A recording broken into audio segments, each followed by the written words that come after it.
Marian, welcome to the podcast. I'm really excited to have you here because you have a lot of experience working with CTOs and with senior engineering leads. You are the founder of the engineering leaders community, where for the last few years you've been mentoring people. So I'm sure you have a lot to say about what do these CTOs do well, and also what kind of mistakes they also make. You just mentioned before we hopped on this call that you also often mentor them when they have some struggles. So based Yeah, on your experience, what are the most common mistakes these people make in their new jobs? right. First of all, Michal, thank you for having me at this podcast. I value it very much. And basically, I think I can cover all the different, I would say, mistakes or misunderstandings in terms of what are the most frequent disconnects when it comes to be in the new role of the CTO. So let's start right away into it. No time for compromise. To me, especially in case of some sort of, I call it mini CTO, meaning the role of people in the startups, what I see quite often is that these people are not keen to leave the technical field in their domain, meaning they are the ones who still work on the code level, doing the code reviews and so on and so forth, which unfortunately, I would say it's a nice thing. It's great that you are very knowledgeable in certain domain, meaning technology. On the other hand, if you are in front of entering some sort of investment series or whatsoever, you should be rather focused on the strategy as opposed to some operational work. So usually that's the number one thing, because if by any chance you get the investment, then you are in real shits with this pull request approach, because you should be focused really on the strategy as opposed to helping people with resolving their technical issues. And so that's usually one of the things that we are trying to solve with the new CTOs. Mm. But- Sorry, Yeah. we can pause it here for a minute, because often people hear the word strategy, and Yeah. it's probably a lot of things to a lot of people. So, how can someone go from coding and doing code reviews to suddenly strategizing? Like, do you just sit around, with some people, and you have a paper, you start thinking about vision and things, or what would you do? Well, of course, it depends on the company size and setting and the situation. Nevertheless, to me, the definition of the strategy is some sort of formal statement how we want to achieve our company's vision and mission. Usually, the strategy covers a set of initiatives that we want to run in the area or long run of 2 years in order to meet our vision. So it's a very specific and concrete document. Pay attention, please, to one fact: it's not set in stone. The strategy should be, changed and adjusted depending on, how the business changes. Nevertheless, on the other hand, please avoid the companies that state the words that we are a dynamic company too much, because that means that there is no good enough level of consistency, which is yet another sort of downside. So coming back to the strategy itself and the orientation of that, it's really what you've said, Michal. It's about sitting with the right people, with the stakeholders, making sure that we understand our company's vision and mission and our needs, basically. And the strategy tells us how we want to achieve our goals, speaking at a high level. We don't want to go into the details of some sort of stories and running sprints or whatsoever. These are just technical operations. So that's basically it. Awesome. Good, cool. So coming back to these mistakes, so Yeah. not having this is the first one. What about the other mistakes? Basically, sometimes what I see is that people think in terms of them being CTOs that their primary team is people that they have in their organizational structure, which is usually one of the top mistakes because your team is the leadership team, right? In other words, the way how I try to explain it to people is that it's to me, to default, it's a standard that your structure runs well, right?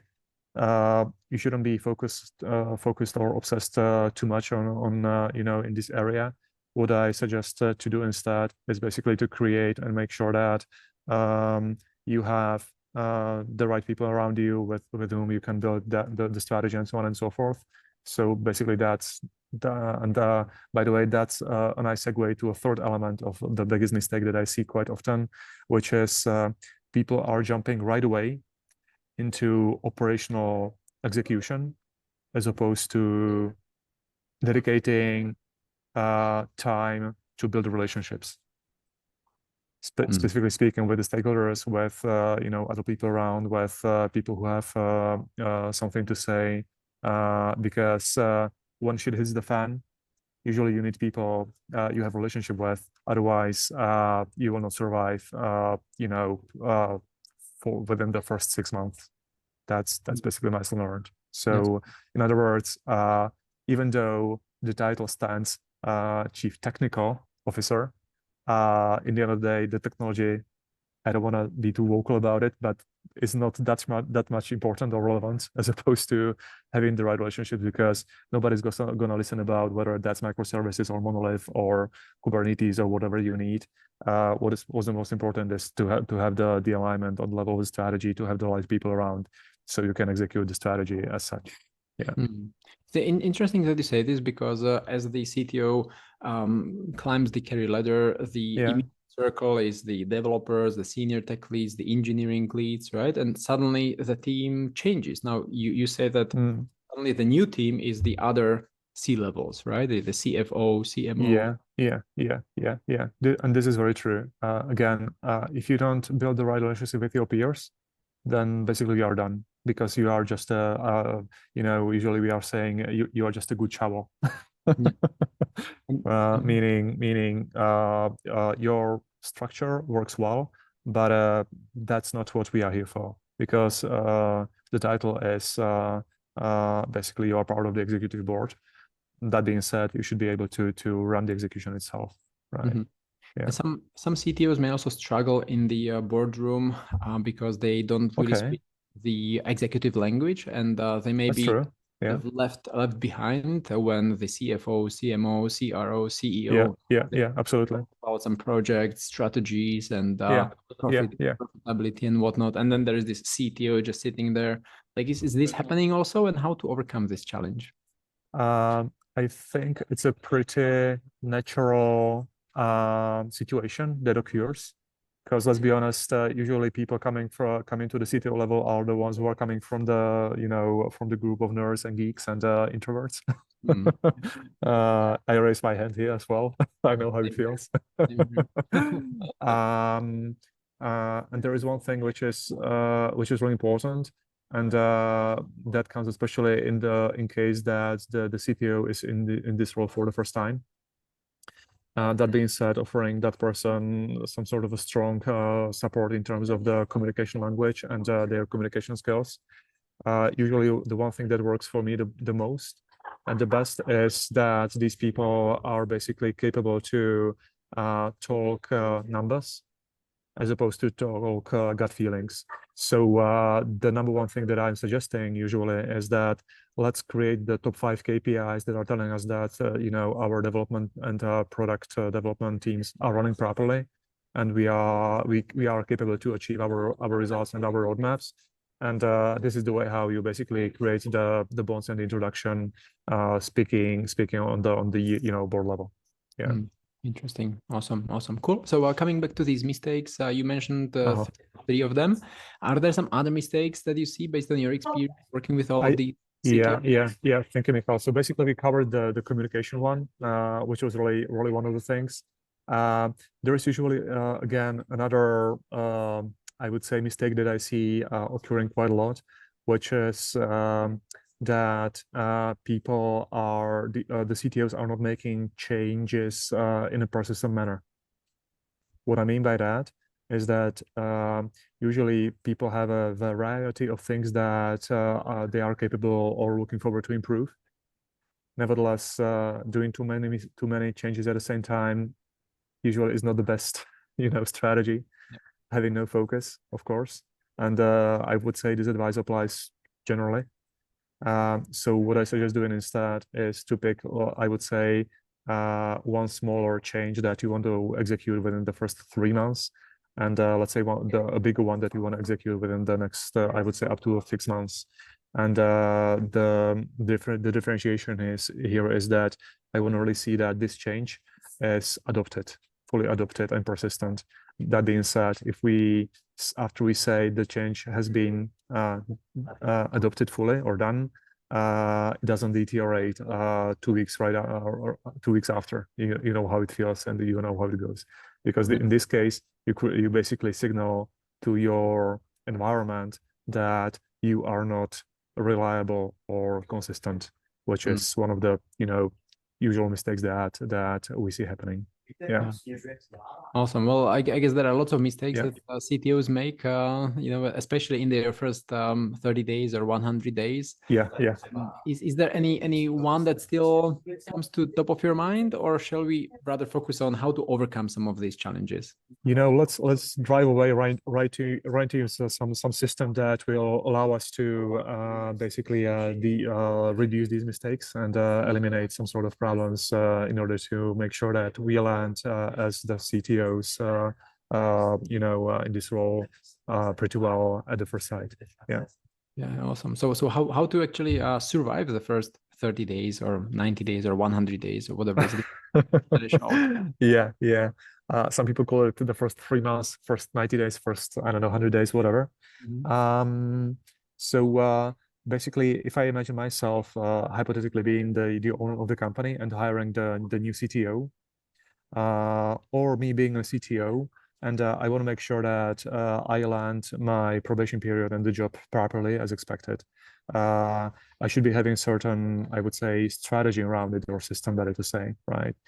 And here we can describe some specific system that I created and I have in mind, which is really about making sure that we meet the expectations and the criteria. So to me, before we dive into the specific months, there is some ignition or initiation phase, let's put it this way, which to me is really more about making sure that, for example, the new CEO is capable to basically give you the playground or offer you the playground. What I mean by that is that usually the CTO role is not here about micromanaging the CTO. It's more about giving them the power to executing the strategy and creating the right environment for the technical development, right? So basically offering the playground, that's one of the, I would say, top suggestions I would have if I would want to hire a meaningful CTO. The other thing is that basically I would want to do some sort of gentleman agreement or contract. I would say that's a much better way of what a new CTO will deliver within the first 3 months, month on month. To be very specific, and here's my suggestion: you should really one of the first things that you should be doing is to set these sort of milestones into each other's people calendars, just to make sure that it creates some sort of a psychological moment, if you know what I mean.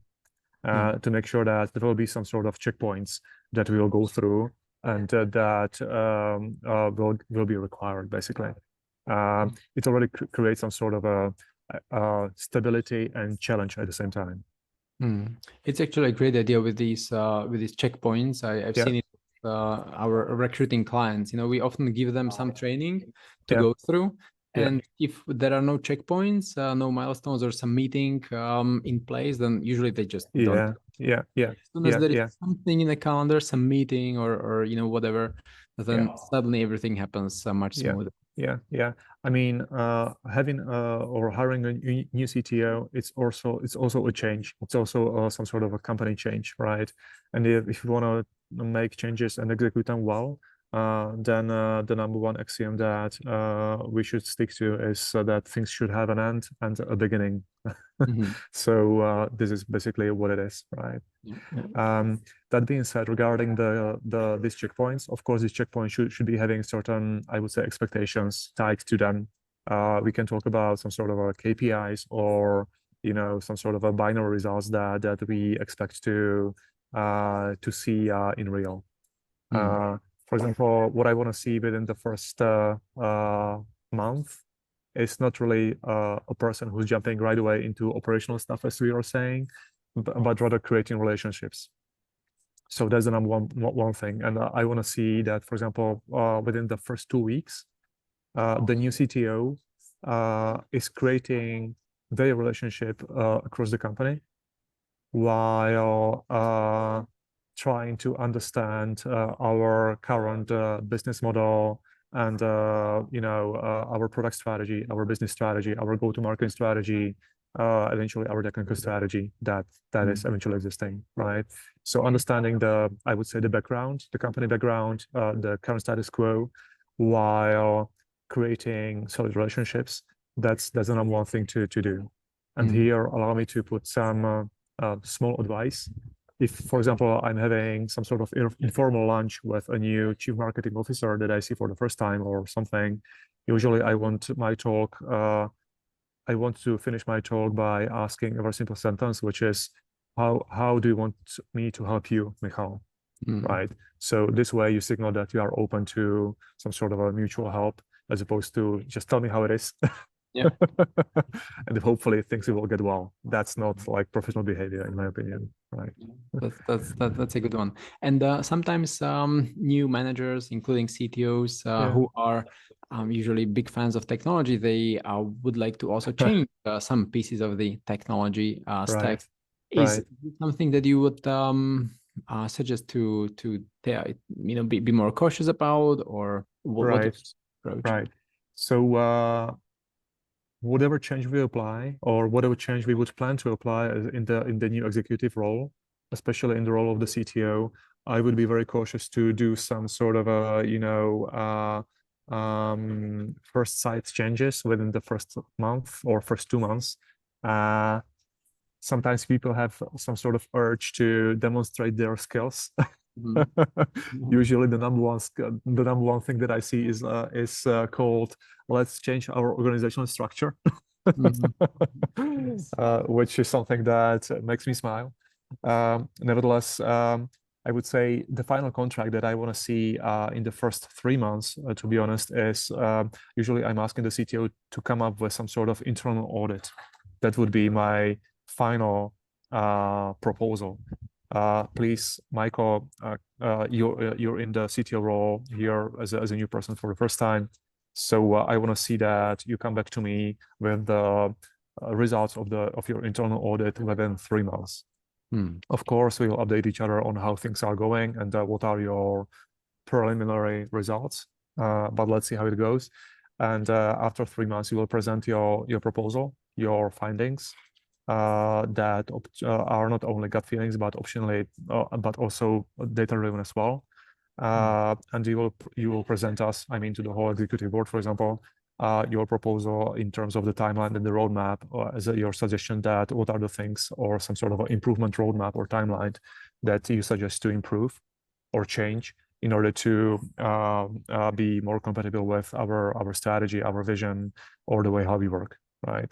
So this is the way how usually I advise people to start or to consider starting within the new role, because this is the way how you play, I would say, the game as a professional, as a pro, how you play a higher game, as opposed just to say, okay, so I'm a new CTO, so hopefully things will get well, right? So and it also sort of gives you some sort of constraints. I mean, here positive constraints about not being too much, not about having too much of the urge to change things from one day to another. because of course in the end of the day you want to make certain things that are high impact changes in a pretty thought through manner, as opposed to just demonstrate your ability to raise your hand or your voice, basically. Yeah, or the ability to demonstrate the technical skills versus the whatever. Right. This is actually a curious thing. Just today I had a great meetup with one of the CTOs. Actually, we created some sort of a 10-day workshop for the starting mini CTOs, and the number one thing which we were saying there is that exactly as I was saying, although we have the technical officer in the title, most of the time it's not about technicalities. Yeah, yeah. Of So it, course, you are responsible for the technical advancements, for the technical debt, for the software architecture and so on and so forth. But believe me, it's great to have a deep overview or background about it, but it's not your number one thing to take care of this aspect of things. Yeah. awesome. Yeah. So on this note, then, what is your view on the Mm. business education, like the MBA or executive MBA programs? Is this something you advise for people to enroll in? Not really. Mhm. And sorry to say it. I know there's quite a lot of companies that offer these sort of shiny titles. Um, I wouldn't say it's a waste of time, to be honest, because I know very well that these sort of programs ensure that you are covered from the practical aspect as well. Being it's not just a theory, but things that end up being very highly practical.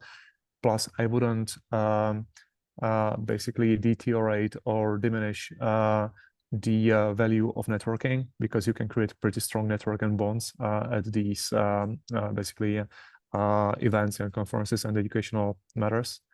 Nevertheless, to be honest, I'm not really a person who likes these sort of educational matters that you end up by having certain titles or certificates. That's something that I'm not really compatible with, to be honest. So that's my subjective point of view, basically. Yeah. Yeah, well, in the technology space, it's kind of easy because there are so many different courses and you can learn on the job. But with the business stuff, it's probably Yeah. more Yeah, difficult. what I would suggest doing instead is to really focusing on some sort of a proven courses for communication skills, for negotiation skills. For Mm, example, what I want to see in the role of the CTO, that a CTO can speak numbers, specifically dollars, mhm, because usually that's one of the biggest mistakes that I see or witness, meaning the CTOs are not capable, not speaking about their reports, to basically sell me their technical debt, or why I should be investing into that. mm, Because it's just gut feelings, and they are saying, okay, this will help here and there. But if you are not talking numbers, optimally dollars, I'm not listening to you. mm, Right. So mm, to me, that's usually the number one thing that I would go for. For example, I know for sure that, for example, Harvard Business Schools offers one of the top negotiation skills courses for these situations and so forth. awesome, Yeah. wonderful. So on this note, also Hmm. some people are in their first 30 days or 90 days, Oh, but yeah. a lot of other people are kind of at the end of their tenure and they are looking for the next opportunity. So Mm. how do you suggest people go from one job to another, especially if they are not CTOs just yet and they are looking for ways how to prepare for the next opportunity, how to level up the game, how to go Hmm. from managing a smaller team to managing a bigger team. Like Hmm. working with some people who are going through these changes. Yeah, precisely. And I have some of my mentees are at this stage where they are going basically moving from let's say the role of the VP engineering to the CTO role in some sort of scale ups. Plus, we have a couple of situations where basically people are, let's be honest, moving from one company to another. Mm, So that's pretty natural, and they want to make sure, again, as you were saying, landing the new opportunity as a pro as demanded. So that's 100% sure. So covering this aspect, basically, if I should suggest how to prepare yourself for a new CTO role, um, there is a couple of criteria that I'm looking forward basically to distinguish whether the CTO is basically the right role for you or not. To me, the number one thing is I want to see a proof where that will signal us that basically you contributed largely to some business or technical advancement in your previous or existing company.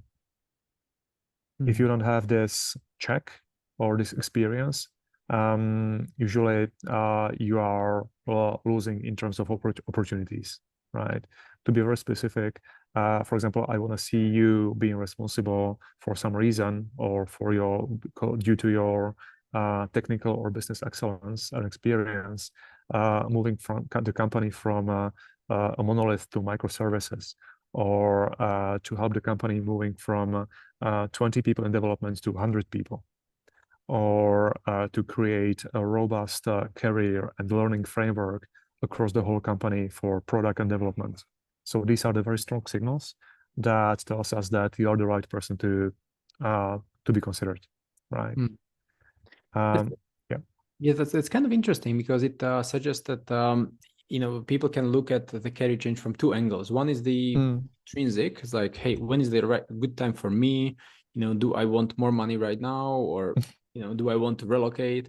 And the other is when is the good time based on what I'm trying to achieve in the company. If I get the message right, like look at the achievements, and then as soon as you reach that achievement, that milestone, then it's probably the right time to change because you have something to demonstrate to the employer.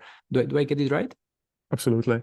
And here the caveat is that basically you shouldn't be waiting sort of passively for someone as your existing CTO to give you the privilege or to delegate some of the improvements over to you.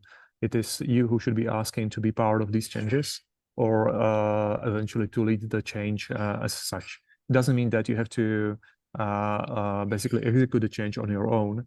You are just having the ownership. You know what I mean? It is there's a big difference. Basically, you are making sure that this change propagates properly, right? So the sort of a proactive approach, that's something that is quite crucial here. And again, I want to see certain proactivity in the CTO role, no surprise. Because let's be honest, people who are entering or considering the CTO role are people who are roughly 35, 40 years old, and every year counts, you know what I mean? So waiting passively for opportunities coming, from out of the blue, that's not the best approach. Yeah, that's true. And based on your experience, how do people actually land these jobs? Do they wait for headhunters, or are they actively looking for these opportunities? How do they get these really good CTO level jobs? I would say there are three basically streams that I foresee. The number one stream is that some of people grow naturally to the role within the company where their potential is recognized. They have a great, let's say, opportunity and help from the company itself, providing these sort of, experience courses, knowledge and learning. And basically, that gives you the opportunity to move forward, right? The other element is, of course, when you move from company A to company B. And here I would say it's 50-50, meaning either people are hired from, from the side of the headhunters being sort of nudged about like, you have the potential. What's sort of funny is that sometimes I see that people don't recognize their own potential. It's the headhunters who sort of nudge them to, hey man, wake up. You have grown up to the role, and you might be the right fit. Nice. And sometimes it's the people themselves that they are sort of ambitious enough and proactive enough to say, okay, I was head of development in 20 people company. Eventually now it's time for me to move to 100 people company to have experience, because the company that I'm within is currently sort of growing organically. Therefore, I will have no let's say opportunity to experience this sort of growth, right? Or this sort of size. Yeah. So that's basically the sort of portfolio how to get in. Yeah.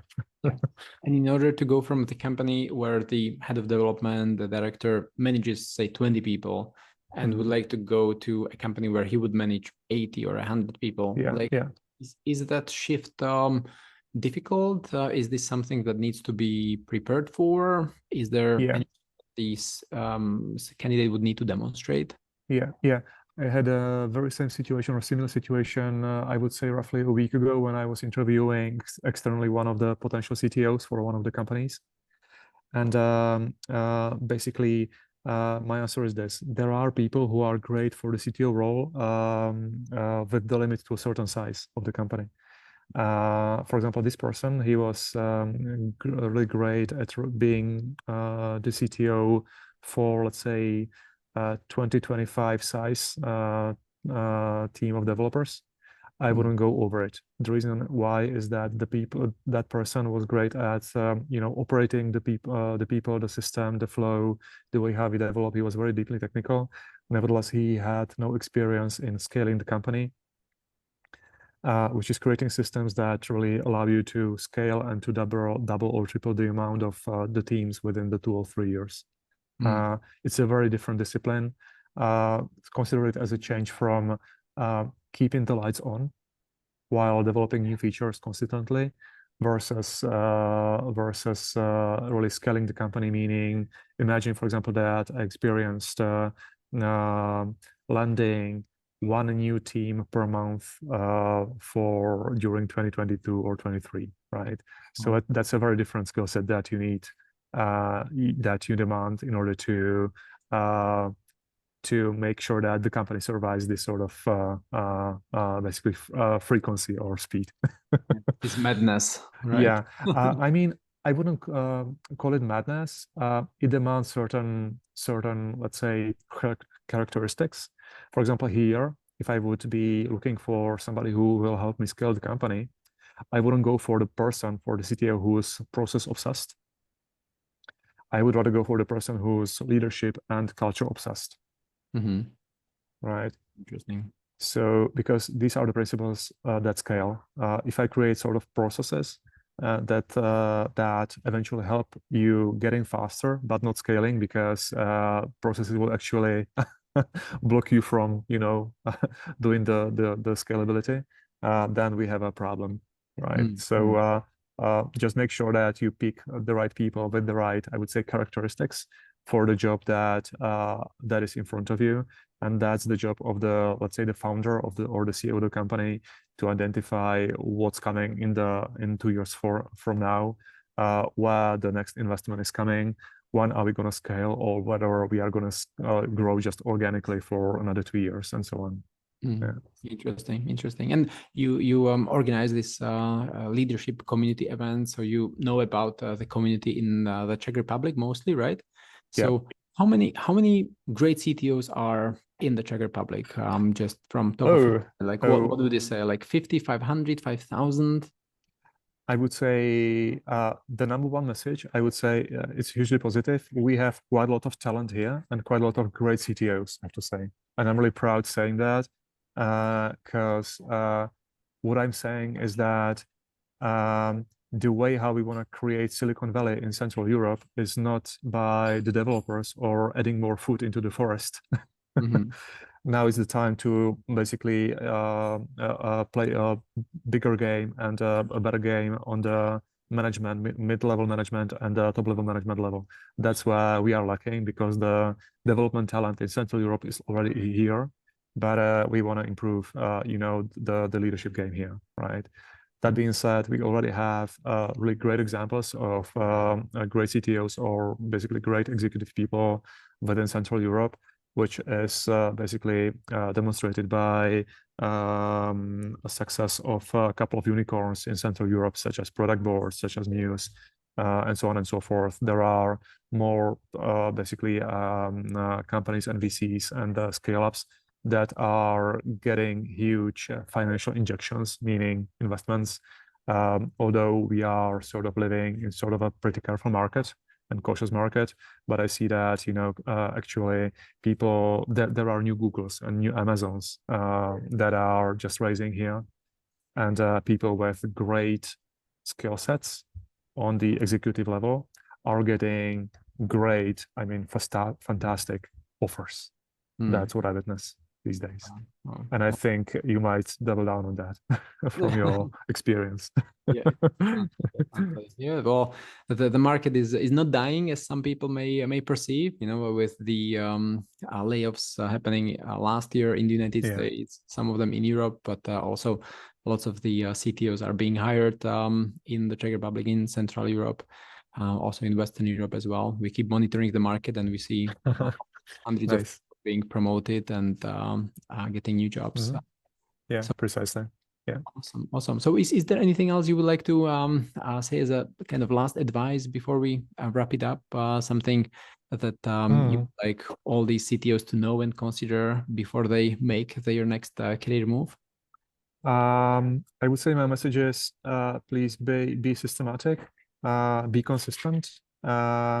It's not a trial and error game anymore at this level, right? So if you come to me, imagine I'm a founder of the company, and you come to me as a new potential CTO. I want to see you are a thought through person who comes to me with a proposal of I will do an internal audit for you. I will improve the things how they are supposed to be going, aligning that with our business strategy, and basically making sure that we reach our goals. And with this sort of statement, I'm ready to give you the chance, as opposed of using the words like maybe, let's try, or these sort of doubtful conditional words. Usually, that's one of the number one mistakes that I see people are doing, especially in Central Europe. Mm, that's a great advice. Awesome, wonderful. And where can people connect with you if they would like to learn more about the community and the events that you? Thank you for that, Michal. So basically, we are running the engineeringleaders.cz community. So you can find us here. We are running 12 meetups a year, and the community is actually growing dramatically well. We are now at almost 900 or over 900 people already. Wow. We do really high quality meetups. So I think it's really worth basically getting in touch with us. And regarding myself, if you can please sort of Google Marian.coach. There will be everything around me. We'll be more than pleased to help you landing your new job, making sure that you onboard properly, or try to resolve you whatever case you have in mind. I'm really looking forward to get to know you more and recognizing your situation and your talent. So hopefully see you, and you know how it goes, especially in Central Europe. We might want to have a beer to get to know each other better. So thank you for that. And again, thank you, Michal, for having me. I really enjoyed it with you. Thank you. Thank you. Awesome. I'll include the links in the show notes, also to your LinkedIn profile, so that people can reach out and connect. Cool. Amazing. Well, thank you. It was very useful. I'm sure a lot of people have now a great idea of what mistakes to avoid and how to survive the first 30, 90 days. So thanks again for sharing, and I hope to see you soon again. Thank you, Michal.